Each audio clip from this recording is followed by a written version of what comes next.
Part 6 is starting to pull it off, starting to pull this all together. We are going to have some fun now, okay? Or even more fun. We're going to have even more fun very shortly. You guys are going to be doing some role play, all right? It's going to be super fun, okay? And I want you to do this with someone that you did not come here with, okay? If you come here, reassign yourself, okay? All right, but before we do that, I got to teach you about how to put these deals together, all right? So let's talk about it, all right? So your deal structures. This is something that these are tools in your toolkit. How can you close a deal and pay nothing down? Okay? How can you close a deal and pay nothing down? There are very good strategies to do that. Like I've mentioned a few times here, I've done that myself 3 times, okay? And it's because of these strategies that I've implemented, okay? So, number 1, you can have the seller carry, okay? Seller financing. That's option number 1. Hey, you know what? I will give you this plus interest, okay? So you're going to be profiting over time, all right? Number 2, earnouts. That's what I specifically did, okay? That's the strategy I specifically did, okay? We're going to be in this almost like partners, not literally, but partners together, where you're going to be earning percentages of what you sell to me over time, okay? So now your upside is really, really high, okay? Your upside is really, really high, okay? These are called earnouts, tied to the performance of the business. If I'm also going to buy something, there's also flips to this, okay? You can have the price, basically, the price can actually fluctuate, okay? So if you are going to pay, right, over time, the price could also fluctuate based on the performance, right? So now the value, if like, for example, I see this in the accounting world, CPAs buying other CPA practices, et cetera. Well, if 50% of your clients tank and don't retain with me, then the purchase price in the business is going to go down substantially, okay? So these are all ways to tie everybody together. I want the buyer and the seller to be connected and to be united and to be successful, okay? The last business acquisition I did, we are on the phone with this guy very, very regularly because he's getting a little bit, okay, of what it is that we arranged because we have this. So now he's in there. He's in there with the clients. He's feeding us more stuff. It's amazing the synergy that we have because we did it this way. As opposed to, I'll give you $1 million and I'll put 10% down and the rest I'll carry over 48 months. Now he doesn't give a shit what happens. You see what I'm saying? Like, it's very, very different, okay? All right, equity rollover. That's another one that some people do is, instead of me giving you a whole bunch, why don't I give you a percentage of my new company, okay? So now you're getting some shares as basically a passive owner. So now you're getting shares over a period, profit over a period of time, okay? Consulting role. That's enough. I mean, you probably should do that no matter what, okay? That's very, very important. Have your seller be a consultant to your business, okay? Have either be employed or contracted. Likely, you want to 1099 him, okay? So now he's helping you from the day to day, okay? He's helping you. Maybe it's twice a week. Maybe it's 4 times a month. Maybe it's whatever it is, okay? It's called a consult back, okay? He's consulting back to you, helping you run the business, helping transition clients, being there so there now is a transition period. Okay? Private lenders, you can have other people basically give you lending that you need to make the down payment, so you're not specifically doing it, that kind of thing. And there's also joint venture, that's what JV stands for, joint venture and partnership structures, where you're bringing in a partner that can supply the cash. These are all just ways that you can come up with strategies for how to utilize other ways to not put down cash. Have your other person come down. Maybe you're the operations and they are supplying the capital, for example, okay? So these are ways that you can set up deals. Now, a good deal is going to have multiple of these, right? There's no rule that you can't do multiple of these kinds of things, okay? You have to tailor it to the specific deal and also the opportunity with the seller, okay? What is the seller really looking for? And I'm going to teach you how to do that in just a second, okay? So there you go. Those are your strategies, okay? Now, what I want you to do in the workbook, briefly, is write down the 2 deal structures that feel the most natural for you, okay? What feels the best, right? Now, this is something I teach my kids all the time. The beauty in life is you don't have to do just what you want to do, right? Or like what feels the best for you, right? There's a lot of value in pushing into things that don't feel really good. But I do want you to assess for yourself right now, what feels the best for you, okay? What is the most natural or comfortable for you of these opportunities? Okay, so let's see here. That would be on the top of page 17, okay? So that should be very, very quick. We're going to keep rolling on, okay? Be pretty easy for you to assess that. Maybe it's an equity position.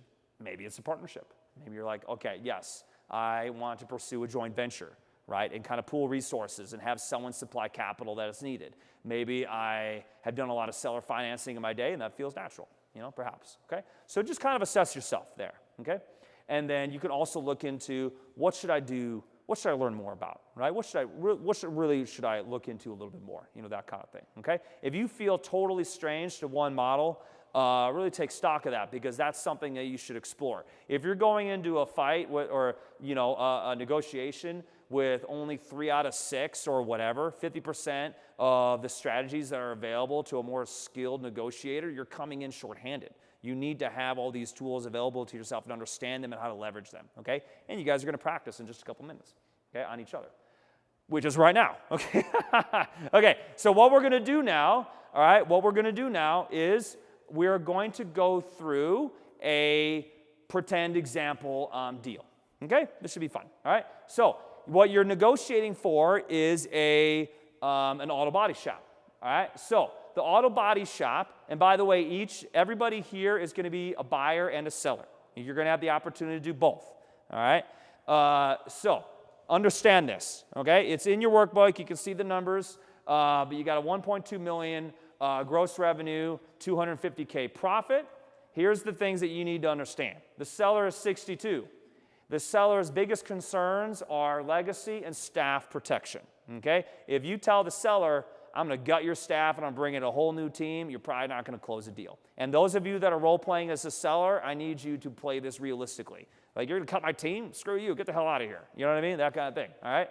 All right. What you want to do as a buyer is you want to propose a structure without large upfront cash, okay? That's the magic of what we're doing here, okay? It'd be very easy to say, you know what, I got 1.2 million and you want 1.2 million? I'll just give it to you now. I'll just give it all to you, right? I mean, number one, that'd be kind of stupid. But number two, let's practice coming up with better deal structures for yourself as the buyer, okay? Tie yourself together with the seller so you guys are more united, all right? The seller will be open to flexible terms. The seller cares about his or her business, okay? The seller wants to keep the business alive and thriving, okay? That's the main thing that's important to the seller, okay? So sellers, that's your instructions, okay? All right. Propose a deal that would make this possible, that would also ideally avoid bringing all the cash up front, if any at all, okay? So that's what you want as a buyer, okay?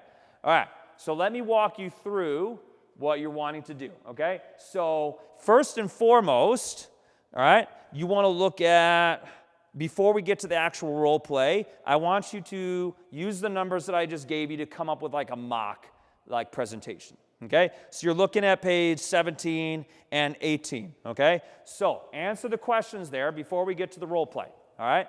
I want you to basically, it's almost like a little practice, okay? I want you to structure this deal, okay, before you get to the deal tape, all right? So number one, what structure or structures do you think would give the seller the most confidence while also protecting you as the buyer? So right now, all of you are buyers, okay? And I want you to go through it, okay? What creative elements can you deploy? Get creative, okay? You're not actually at the deal table right now, okay? You're not sitting there in front of him or her, right? So what creative elements could you use to help you close this deal? Get creative here. What could you bring to the table? How would this structure also protect you? Now remember, you want a win-win. Okay, you're looking for a win-win here with your seller. If it's a 100% win for the buyer, the seller's probably not going to go for it. You see what I'm saying? That is fairly obvious. Okay, so how would the structure protect you as the buyer? Okay, so let's go through this, and then you're going to go right into the middle of page 18. All right, so kind of going through it, this is what I want you to complete out. Okay, so you're going to go through this entire section on the workbook, go through the questions, put some numbers in here, have fun with it. There is no wrong answer, okay? There is no wrong answer. Try to just have fun with this, okay? So let's take a minute or two and go through this. Thanks, guys. I want to give you guys maximum time at role-playing, so we're going to keep pushing. I know not everybody's done, but I want to make sure that we go through some objection handling, so now you have some skills on how to do this stuff, okay? All right, so keep working. There's no problem, but I'm going to keep talking here, okay? So objection handling is handling the seller's objections, okay? His or her concerns, all right? So let's talk about it substantively, kind of basically, okay? The basics here is that objections are typically fear-based, okay? Or from a sense of confusion, okay? They're confused, they don't understand, right? If you're talking about something that they don't get or they don't understand, you're gonna probably get an objection. Wait a minute, why would I do that, right? Why don't you just pay me all up front? You know, that kind of thing. You see what I'm saying? It's because they don't understand it, all right? All right, so the first thing I want you to do when you get an objection is seek to understand. By the way, do you think that would be useful in your day-to-day business and dealing with talking with prospects? Of course, right? Of course. Seek to understand whoever it is that you're talking to, but here it will be the seller, okay? Seek to understand your seller. Next, you want to understand the underlying emotion underneath the objection, okay? If you just address the stuff on the top, that's a mistake, okay? That's a mistake. You want to address the underlying emotion. Here, most of the time, it's going to be fear or it's going to be confusion, okay? That kind of thing, okay? So that's the next thing you want to hit, all right? So when you're handling objections, that's what I want you to focus on, those basic concepts, okay? We're not going into a sales masterclass, you know, that kind of thing. We're just hitting some basics here, okay? But if you take away, man, I got to hit the emotional component, I got to connect with my seller or prospect or whatever it is you're talking to, your sales conversion rate in your business will increase, by the way. Just that alone, all right? All right, so here's some basics I want to give to you. Now, there's more in your workbook, okay? You got more stuff in your workbook with more detail, okay? So take a look at the workbook, but I'm going to go through some of the basics here and just a brief outline here, okay? So number one, I want more cash, okay? I want more cash up front. Okay, seller, if we do an earn-out, you could potentially receive more in the long run, and we're going to be united, okay, on the success of your business. You see what I'm saying? I'm trying to address the underlying concern. At the end of the day, the seller is wanting to get maximum value for the business. Well, great, then I will give you more over time, but the business has basically got to produce, okay, that kind of thing, okay? I don't trust earn-outs. Okay, well, good. Guess what? I'm going to give you transparent reporting, and I'll give you monthly or quarterly or whatever you guys negotiate and agree to. Okay, I'm going to give you this reporting, all right? I'm going to give it to you. You'll see exactly what's going on. I'll give you an updated P&L, or I'll give you a cash flow statement, or I'll give you whatever you want, okay? An income report or whatever, okay? And we'll verify it with a third party. So now you don't trust me? That's fine. I'll have an independent third party validated for you, okay? So now you have 100% confidence in what I'm giving you is correct, okay? All right. What if you default? No problem. We'll utilize the secured note. That'll be tied to the business. Therefore, if I totally default, you'll be able to get your business back, okay? There we go. You get it back, and you've received whatever it is I've already paid you, right? So again, we're addressing the seller's concerns. They don't want to know, what are you going to do, skip town, I don't get paid? Don't worry. I'm going to give you security, okay? All right. I want to stay involved. Don't worry. You will get a consultant agreement. You'll be able to consult back for this company, okay? And therefore, you can still be in here and help transition your clients. I know that you love your clients, you love your staff, etc. So I'm going to help you be here. You'll be able to consult back, and I'm going to pay you for that, okay? So now you're getting paid even more, okay, by helping the transition of the business, which you know and love and you brought up from zero, you know, that kind of concept. You see, I'm hitting the emotional components here, okay? Why don't I just sell to a competitor that's going to pay me more and give me more up front? You know, no problem, but your competitor is probably going to gut your business, okay? He's going to empty the business out, strip everything out of it, and fire all your staff and, you know, take some of your key clients. They just want your logo, your brand, or your whatever. Is that what you want for your business? No, I don't. Okay, exactly. So that's why you're going to sell to me, okay, or whatever. See what I'm saying? Okay. So those are some examples of how to address objections. Now, the sellers, when it's your turn to be the seller in the room, you're going to be saying these things, okay? I want you to say these things, okay? You don't need to be a jerk about it, but challenge them, right? Okay. All right, so one person is going to play the seller, one person is going to play the buyer, all right, obviously. Okay, and those on Zoom, if you have an odd number, okay, you guys are just going to rotate and take turns, okay? All right, so those that are in the Zoomiverse, we'll do it that way, all right? All right, and then you're going to switch roles halfway through. I'll do the best I can to tell you in advance so that you know how much time you have left, okay? Now, in your workbook, you've got a ton of spots to take notes and indicate, and really, I want you to learn through this process, okay? Yes, is it fun to reach a deal? Of course, right? Of course it is, right? But really, I want you to not lose the lesson through doing that, okay? Make sure you're learning the lesson on what you're really getting out of it, okay? Which is all in the workbook, all right? So round one, okay? The first round, the buyer is basically going to be learning the motivations of the seller and developing rapport. I've already given you some of the motivations for the seller, right? The seller wants to see the continuation of the business, protect staff, that kind of thing, right? Looking for legacy planning, okay? That's really what's important. The seller is 62 years old, etc. Those are the primary motivations, but sellers, feel free to kind of spruce that up a little bit, okay?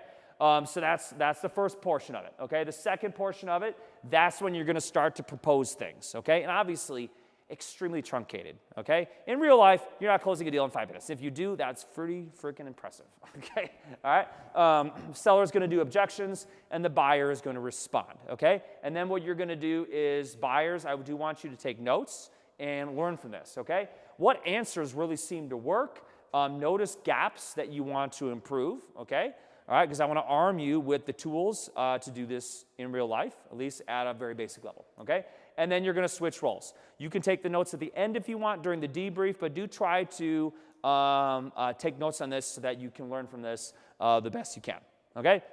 All right, so examples of round one. Again, I'm not just throwing you into the pool. I want you to have some ideas of how to do this with your seller, okay? So buyers, conversation starters. Tell me the story of your business. How did you get started? Let me learn about that, okay? What do you enjoy most about running it? What challenges do you face these days? You see, I'm going to start to create leverage with the seller. Oh, you know what? I just can't do this anymore. You see what I'm saying? And now I'm, oh, well, great. I have an opportunity for you. You see what I'm saying?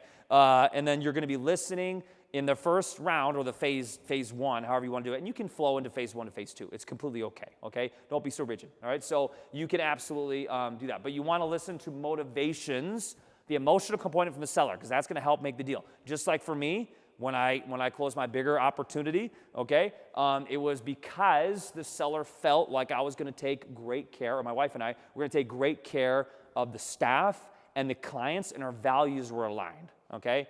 And by the way, we were able to do this in about 2 meetings, okay? 7-figure opportunity, 0 down, okay? In about 2 meetings, we got it. We basically got it. The deal was agreed to, okay? So it can be very quick. Not 5 minutes, though, but it was a little bit longer, okay? All right, phase two, round two, seller objections, okay? What I want you sellers to use, I want more cash, man. Give me more cash. Come on, right? Number 2, I don't trust earnouts. I don't even understand that. What does that even mean? What if you default?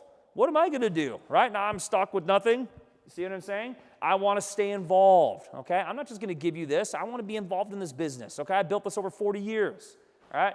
Why shouldn't I just sell to a competitor with more cash? Okay, these are the things that the seller is going to be saying, and then you're going to debrief, okay? You're going to debrief, take about a minute to debrief. What opened the seller up most during the opportunity conversation, okay? Which objection felt the hardest to handle, okay? For you buyers, this is what you want to do. What response felt the most convincing? Okay, so we're going to do that, and then at the very end, we're going to circle back up, and we're going to hit the top lessons learned. Just so you understand what you're really looking for, okay, what we're going to do at the very end is, what did you take away from this exercise? How can you apply this to your business now?